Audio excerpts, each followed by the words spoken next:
For those of you unaware, Light No Fire has been in development for a few years now. It was showcased to us at the beginning of this year, and ever since then it has raised an incredible amount of interest, let alone conversations, amongst other survival enthusiasts. And the key element to acknowledge here, if you haven't already, is the fact that Light No Fire is using the very same engine as No Man's Sky. Most importantly, the game is being carefully monitored by Sean Murray himself.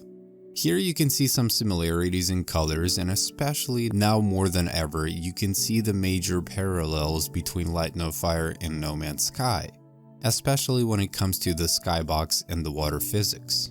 And real quick, let me just throw this out there and I'll let you guys take this in and let it sink in for a bit, because this is very, very important.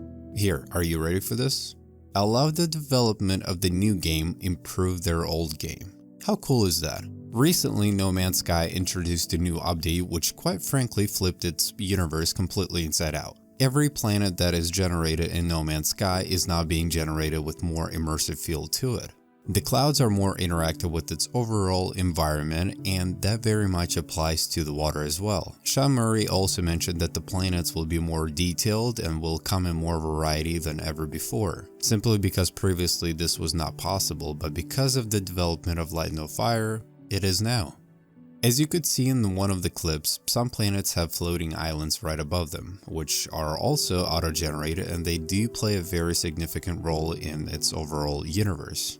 You could very much mine resources there, build bases, or even find new species that belong on those islands. You can also now land on water, or when you pass through large amounts of water, the water would interact with the wind, or in this case, with your ship, which is absolutely insane in my opinion.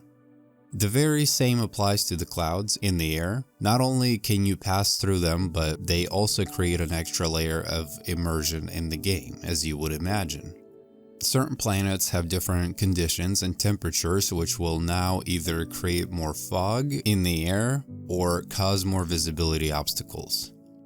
On top of that, as I mentioned earlier, there is new wind dynamics in No Man's Sky. Everything in the game will now interact with each other. As you pay a close attention in this clip, as your character walks through the windy setting, his cape moves in the direction of the wind, and everything around him is moving in that direction as well. Once again, the overall purpose of this update was to create an immersive environment in No Man's Sky, and in my opinion, Hello Games absolutely nails it. Just a quick note, this was clearly developed for Light No Fire, but since both of the games are being developed using the very same engine, we should expect more features and more cool tweaks to appear down the line for No Man's Sky, and that is only possible because of Light No Fire. The very first launch from No Man's Sky was a complete mess, and the game was created as the biggest meme in the gaming industry. Even players that weren't thrilled with the survival genre, back then they knew what a huge disaster No Man's Sky was. Now, quite frankly, the game is being talked about as the biggest successor amongst the games that failed. No Man's Sky has experienced the lowest of the low, and they managed to pull themselves out of that mess, and through an extensive process that had taken years to recover from, and having the experience and the knowledge that Hello Games has earned through all that mess, and seeing them completely flip the outcome and head towards the success of No Man's Sky. If there is one gaming studio that will make Light No Fire a true successor and live up to its expectations, it would have to be done through Hello Games, because they have earned that trust again.